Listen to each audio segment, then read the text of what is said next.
we cannot talk about employee experience. We cannot talk about workplace culture until we really also talk about leadership. And what makes a great leader to help that culture, that workplace? Well, to define great leadership, it might actually be internal. Values, vulnerability, humanity. And our guest today, we're going to get into it. Hold on.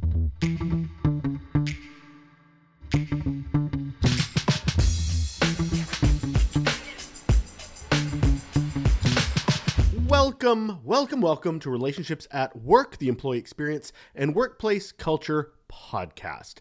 I sound a little under the weather. I apologize for that. And I also apologize that it's taken me a couple of weeks to get an episode out.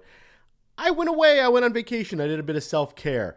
Hey, the podcast is about employee experience and workplace culture, and self-care is going to be a very big topic we're going to get to from time and again. And who would I be if I didn't practice what I preached and got the heck out of town and took care of myself? So I went away. I went to Cuba, but I also came back and got COVID. So I'm just tipping over and getting through that. So thank you for your patience and your understanding and consideration as I go from a very relaxing trip to a very stressful couple of days of getting through this. So again, thank you for your support. I really appreciate your time with me.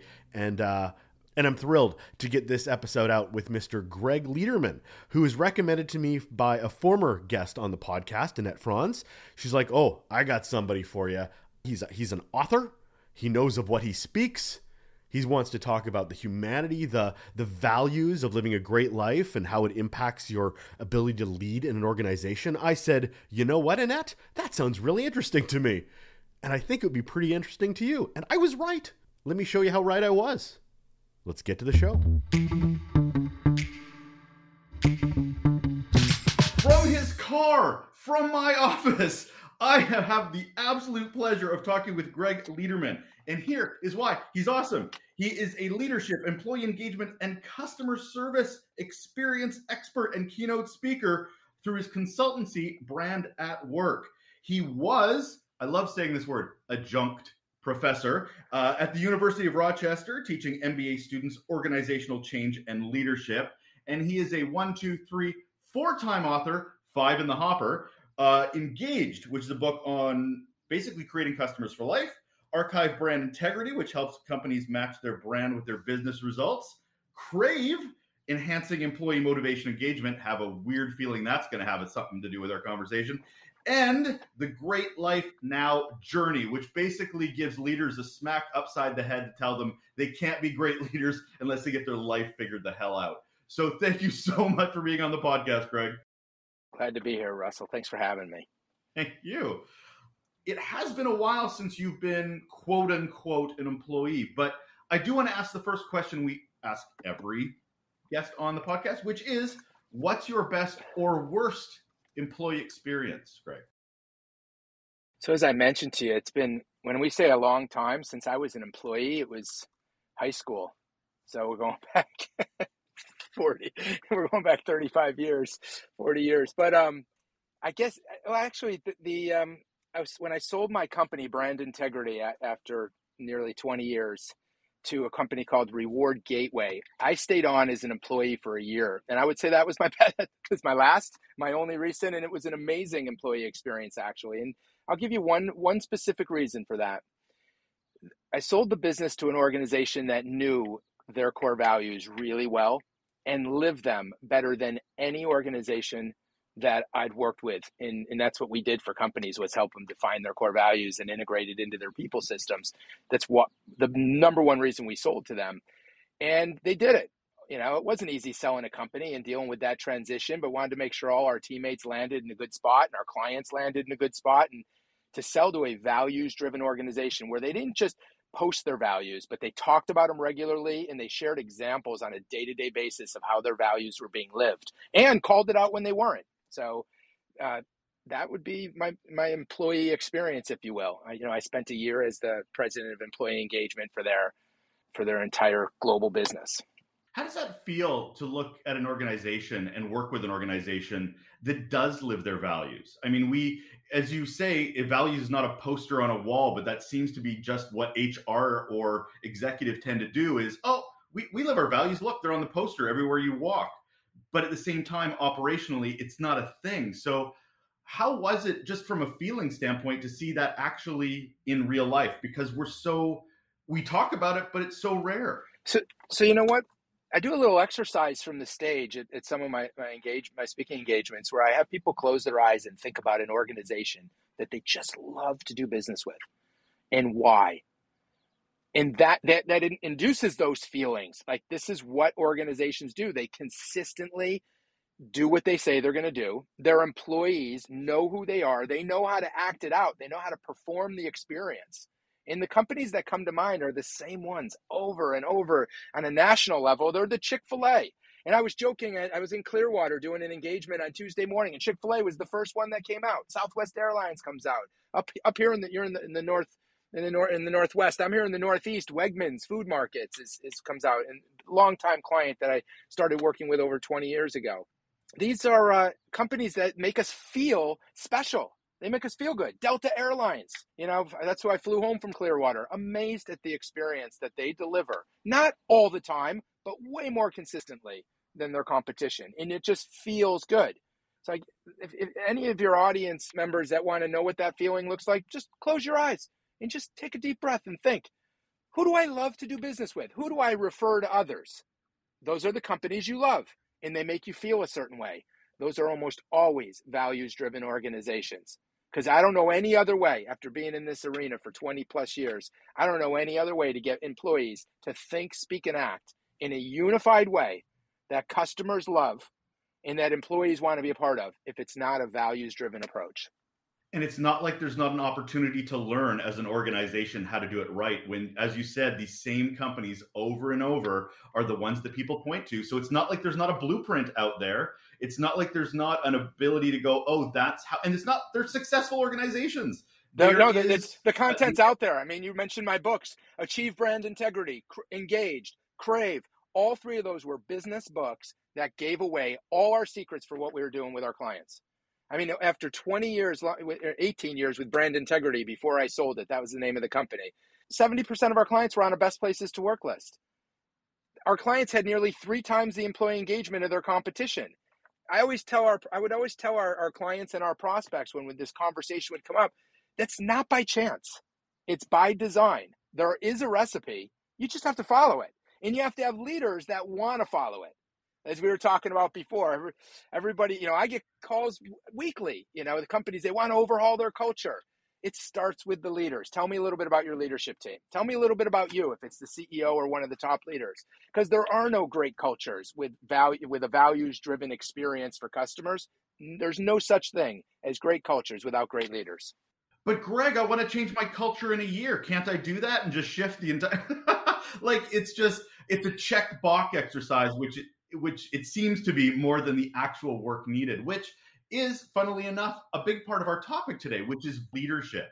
5, 6, 7 years ago, it was all about follow the ladder, get to that high paying position. Hey, you're successful. Nothing about the impacts, right? Nothing about the ripple effect of how you get there. So why is this suddenly becoming such a big part of the conversation in the business work culture? Well, and I love the term you use. I've used that for decades. Check the box, and it's one of my first questions as I start to get into the culture discussion with a group of leaders. So, what do we got going on around here? Is this just check the box? We got our values. You posted them on your website. You put them up. Or did you get to that next level where we've integrated into how we hire people, how we onboard people? How do we do performance conversations around our values? How do we recognize and share successes that are linked to our values in a strategic, genuine, and thoughtful way? Right? So check the box just doesn't work. And the short answer to your question is check the box, really expensive. It's expensive. Southwest has been, as an example, Southwest Airlines, they're profitable every year. Since inception, they've been profitable every year. It's like 40 plus years now. Why? The other airlines can't claim that. I mean, there's a number of reasons, but at the end of the day, the companies that do get it and they take it beyond check the box, they make a lot more money but you can't do it in a year, as you suggested. You can't. I mean, if you're 30 employees with 5 leaders, you can change your culture significantly in a year, but you probably need to fire a leader or two because you have the culture you deserve. The reason you have the culture is because of the way the leaders have been thinking, speaking, and acting. That has to change. If they change the way they think, speak, and do, nothing changes. Can you be a good leader in this day and age without being vulnerable? It's, you know what, it's all relative. In some spaces you could probably look at and go, look, demand and control really works here, and this is what we need our leader, and we're going to follow them, and they would never show any weakness. Is that the best way to blanketly to say is the best style of leadership? No, I think we've proven over the last few decades that servant leadership is considerably more effective in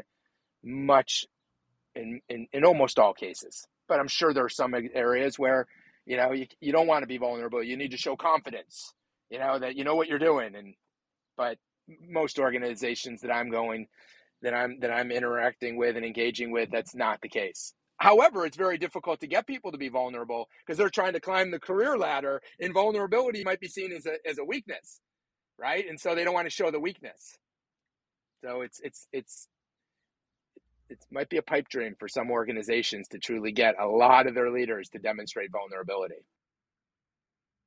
Well, one of the biggest catches too is that leadership success tends to seem to be around results, not around the process taken. Like, I've had conversations with people and they're like, that's a great leader. I'm like, no, it's not. You only saw the thing they did. You don't see below the water, which is all the wreckage that they did to get to that result, which basically destroyed the culture. Great point. And is just continuing to do so. Yeah, another little exercise I do in my Great Leader Now speech is I ask the audience if they're a trusted leader. If it's a private event with a company, I'll say, hey, show of hands, how many are you in the top 50% of the most trusted leaders in this company? And how many hands do you think go up? Like almost all of them, right? And I tell them it's statistically impossible, but psychologically it's real. They think they're trusted leaders.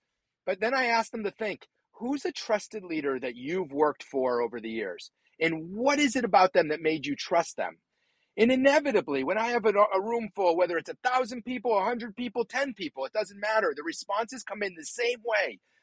There's both performance. On one side, you got the performance, which is what you're alluding to. Like, they get results, they drive accountability, they get stuff done, they achieve the goal. You can count on them.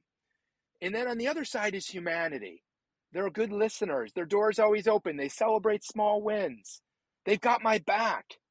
So I always tell people that from my experience, a balance of both performance and humanity is what works best. The best, most trusted leaders, they get results, but they also are humanistic in the process. If they're blazing a trail to get those results, they're not trusted. They're certainly not vulnerable. I would suggest a vulnerable leader can balance performance and humanity. Now, here's the kicker, Russell. When I ask the audience next, raise your hand if you're more comfortable with performance or focusing on the humanistic side of being a leader. And it's rare. It's rare that someone doesn't have a preference for one side or the other, because we do. One side is almost always more natural than the other. It takes work to develop the habits, the thinking and doing habits to become proficient in both sides of performance and humanity. Now, I've seen it and I've heard about tipping too far one way. Generally, it's the results driven at all cost side of things. So to find that balance, like you said, is very rare. Have you ever seen it tip too far the other way, being too vulnerable, too human? Yeah, absolutely. You see some leaders where it's, my door's always open, and then they're like a psychiatrist all day long, and they're not getting results. And I say, look, if you want to be a trusted leader, you got to get results. You can't just be Mr. Humanistic leader all the time and everybody loves you and you're throwing the pizza parties every Friday. No, that's not going to work. You got to get results. You have to have a balance. So the best leaders, they are able to balance performance and humanity. We brought up one of your books, your most recent one, which is the Great Life Now journey. And being a vulnerable leader, I have found, is ones that can bring a bit of their personal life into their work life. Like they're not just I am only the person 9 to 5, and I do not exist outside of this. That's just a fallacy. That just can't really be true. So they try to bring in that personal side of things. What have you found with your Great Life Now journey that are steps people can take to sort of meld those worlds to be a better leader? So the Great Life Now journey is based on 4 truths that drove the entire book. And those truths start with, the first one is, you make the rules, right? And the whole Great Life Now journey is based on the idea of a game. And there's the pregame, the game plan, and then you activate your game plan. It's a game plan for life. And the first truth is, you make the rules. Your rules are your values. So if you define who you are really, really well, and you play by those rules at work and at home, right? If you play by those rules, then you're on your way to living a great life right now. However, you also have to do what I call a values match. Do your rules match the values of the organization? And if they don't, you're trying to be a leader or an employee in the wrong company, because your beliefs don't align, and our beliefs drive our attitude, which drives our actions. So if our beliefs don't align from a values perspective, then how in the world can you act the part in the way the company wants you to do it based on their rules? You can't. So you make the rules. And I learned that really early on. As a pre-teenager, I learned this concept of, if you know what your rules are and you live them, you drive the self-worth that makes for a great life, that makes a strong human. Is there a litmus test to this? So if there is a leader and they're, moderate success, but they know they need to change, they're bringing in someone like yourself in the culture change and to help with their leadership. Is there a litmus going, oh no, I need to change. This is not going the way it should. I need help. How would they know? So some get to the point where they get curious and show vulnerability, as you were mentioning, and they might start to look into it. Others need to do a little work up front and get feedback. And that's, one of the steps in the journey is reaching out to colleagues, reaching out in an organized way that I give them, real simple way with an email, to get feedback, to understand what are my strengths, what are my weaknesses, what makes me a solid leader, basically. It's a matter of them wanting to change more than anything too, because there are a lot of leaders that just live in their bubble, are surrounded by yes people that just keep perpetuating their style. Have you seen something that sort of is that, okay, here's the red flag, here's the canary in the coal mine? Now, usually it's something that happens that gets them to be a little curious and go, what the heck is really going on here? Why am I not getting these results? Why are people treating me this way? It's usually, they get fired from their job, or something happens. The company just takes a huge hit. They just keep, in today's day and age, they're losing a ton of people with the great migration of employees, unable to keep people. They're experiencing economically the cost of that. That gets people to reflect, say, maybe I need to do a little homework. It's not that common, though. Not common enough. I mean, most leaders don't do enough of it.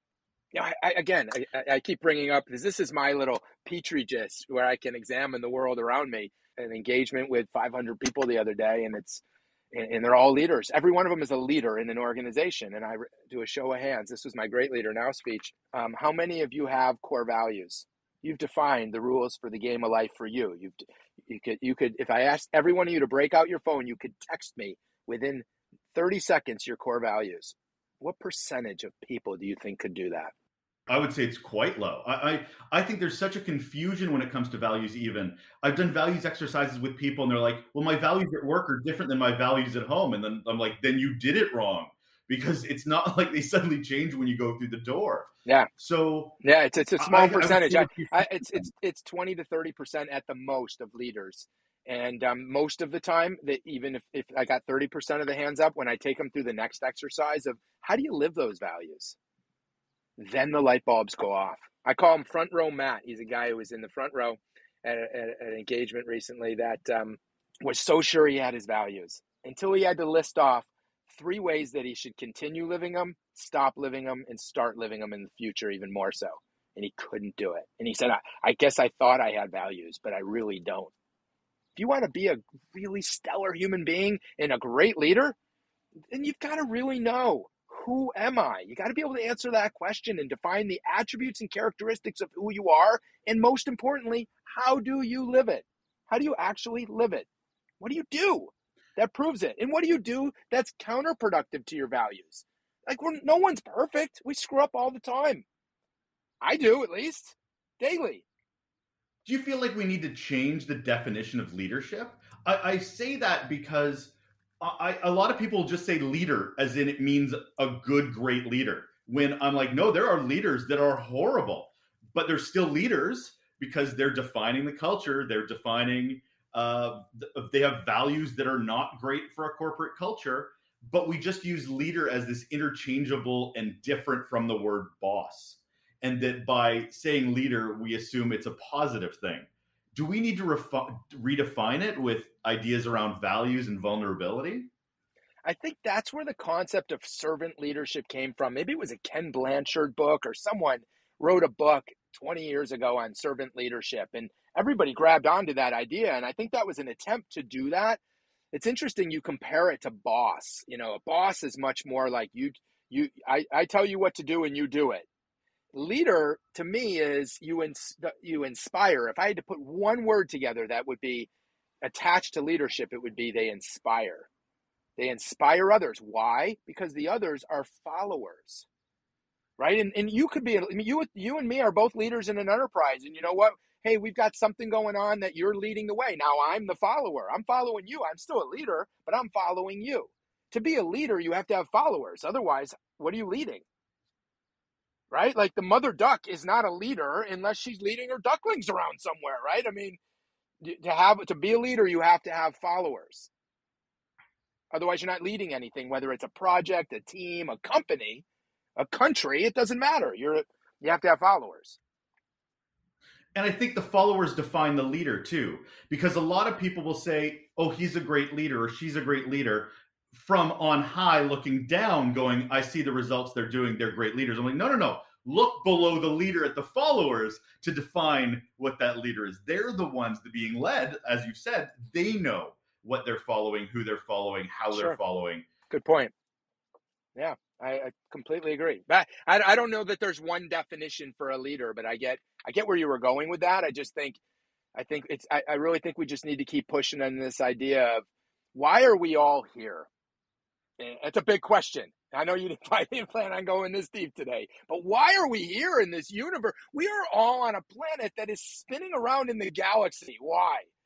Right? Like what is going on here, right? Like the purpose of life, right? It's the pursuit of happiness. And how do we get it? Do we get it from constantly growing and achieving and obtaining more and, more of a fear-driven, power-driven approach? No, we get true joy and happiness from giving to others, right? It's about giving. It's not all about getting. Yes, you want to get things in life, but it's about giving to others. That's the most humanistic way that you can live a happy journey on this life, right? Like, it's about being thoughtful of others. So why would leadership be any different? Let's think about it in that context. I mean, it's about this idea of being a servant leader. Doesn't mean you don't make hard decisions and be a little bit command and control every now and then. You might have to. But at the end of the day, you got to come from a genuine spirit of giving to others. And I love that you touch on that a lot with that book, Great Life, New Journey, about how it's a great life equals great leader, because people seem to think that as soon as, like I said, you go through those doors, you can do things differently. You can approach life differently that are different from being a good human in the rest of the world. Like trust is a big one, where it's like, oh, we need to build trust for organization. And I'm like, do you have best friends? Because you know how to build trust. You have to do it with your best friend every day. And yet suddenly, as soon as you put on the tie, you don't do those things. You're not transparent. You're not showing up, making an effort. Why is there that divide? Because the qualities of leadership, of trust, don't change. We're still humans in both realms. It's a great point, and that's a really powerful word you bring up there, trust, right? You talk about building trust. Trust is earned. Your best friend trusts you because you've earned it, because of the way you think, speak, and act. So this all ties back to who are you as a human being, right? Trust is earned. You can't beg for, you can't bribe for trust. Like, you have to earn trust. And that's in any realm of life. It's earned. It's not something that's awarded to people. That's why when companies put trust as one of their core values, I usually tell them right up front, I think your core values are bullshit. Oh, what do you mean bullshit? Like, how could you say that? How do you know? Well, you have trust as a value. Well, I value trust. Yes, you value trust, but you have to earn trust. So what do you do to earn trust? Deliver amazing customer service. Now you're earning trust. Make one of your core values about empowering employees, creating a great culture. Now, when you live that, you're earning trust. Trust is the outcome. Trust is the outcome. Well, it's like an organization saying innovation is one of their core values, and then they're wanting everybody to return back to work like it's always been. I'm like, wait a second. You picked out another. That's the number 2 most BS value out there is innovation. I'm not saying you don't care about innovation, but you want employees to come to work every day and innovate new things? Once you innovate something, don't they have to go implement? So innovation can still be important to you. If you're operationalizing core values in an enterprise, then core values are not just the poster board material about what we care about. No, they're the heart and soul of who we are and how we live. Right? So entrepreneurial spirit can certainly be a core value, right? Or innovation could be a core value, but you have to delicately define what that is, because you don't want people innovating all day long. You want innovation in some areas way more so than others. So don't just blanketly say our core value is innovation. It's a risky proposition if you're trying to truly operationalize your values.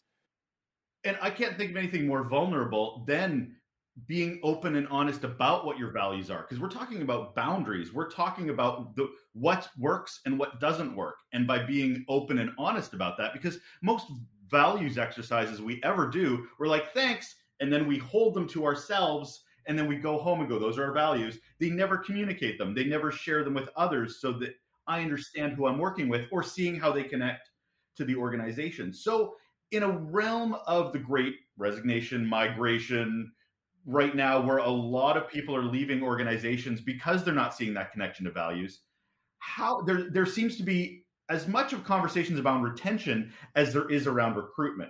And I'm really curious from a recruitment side of things, when you're talking to organizations, how can they find those leaders to help that culture that they're trying to change? From my experience, the best way to do that is if you've defined your core values, and let's say you got 5 core values and you've got your behaviors behind it. Here's the non-negotiable ways we think and act in our organization. Then you take those behaviors, and when you're interviewing someone for a leadership position, you put that list of behaviors in front of them and you ask them to do one thing. Rate them on which ones are most natural and least natural. It's an exercise I've been doing for a decade plus now with organizations. And I have a tool that I provide my clients on how to do this. And do it. You can do it electronically. You can do it just with a sheet of paper. Right at the interview, you slide it over and go, "Hey, it was great meeting you. Great, love the interview that we just had. But take this home with you and mail in the results, or bring it back later, or do it now before you leave. But go through, and I want you to look at our values and how we live it. I want you to pick the 3 behaviors, actions that you think are most natural to who you are, and which 3 are least natural." And see if they're honest about which ones are least natural. And you want to know so that you can say to them, "Hey, this is important to us. We're going to need you to do this. If it's not natural for you, that's okay. It doesn't make you a bad person.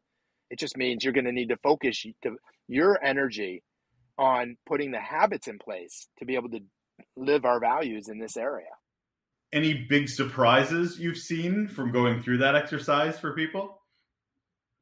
Usually, if what you've gotten to the point of interviewing this individual, you have a pretty good idea of who they are, but the self-awareness that it creates for those individuals would be the biggest surprise. Now, many of them are like, "No, they're all natural to me." No, they're not.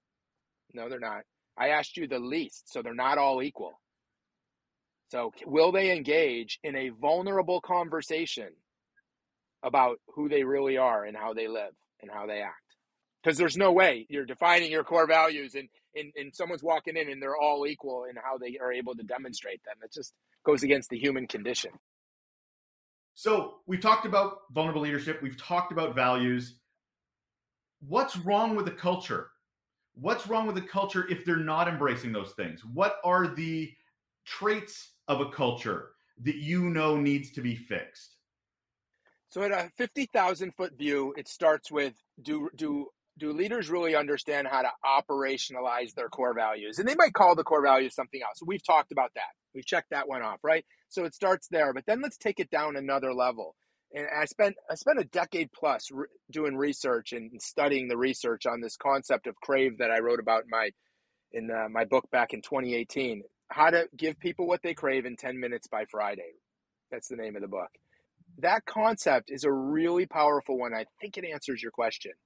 We humans crave three things. We want to feel respected, we want a sense of purpose, and we want strong relationships. So if you want to change your culture, you have to give people those three cravings. And there is 80 plus years of research. They've been studying motivation in the workplace. Like, what causes motivation? What causes some people to be motivated when some are not?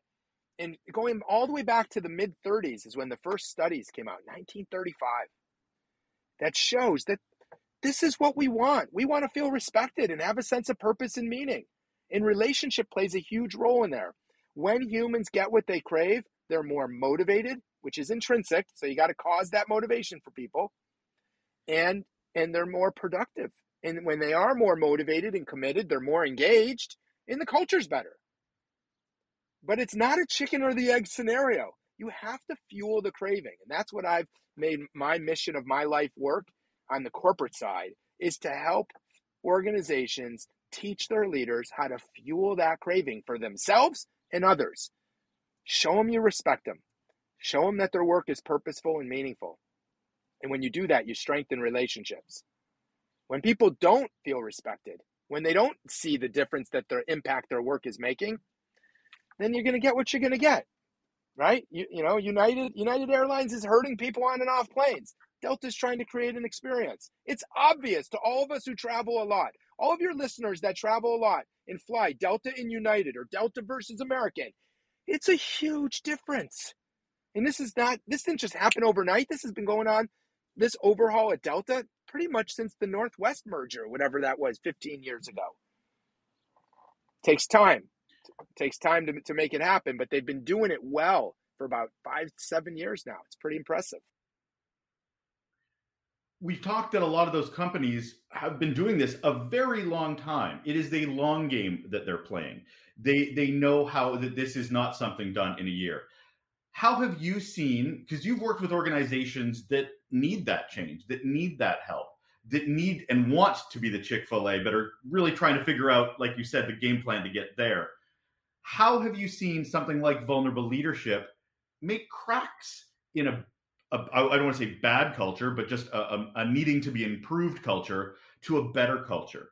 From my perspective, it starts in one pathway, the top down.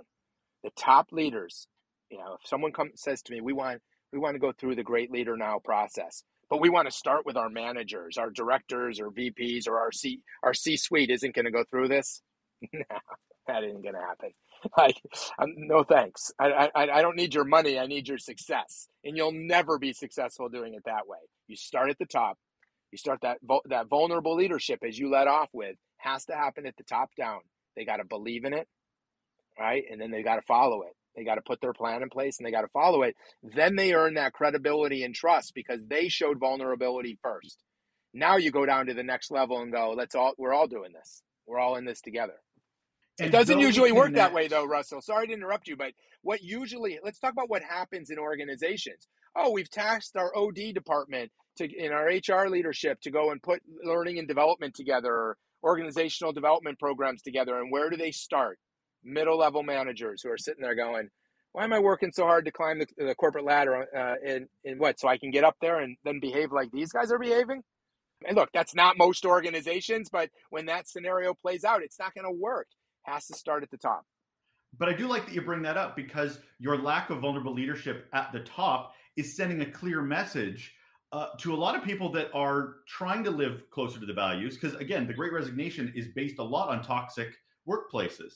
So you have a lot of people, especially in the middle, that are looking at what their traditional career path should be, and they're like, I don't want to live that life. I don't want no life balance. I don't want to be an asshole to have to do my job. So they want to go to an organization that does, hence why they're leaving.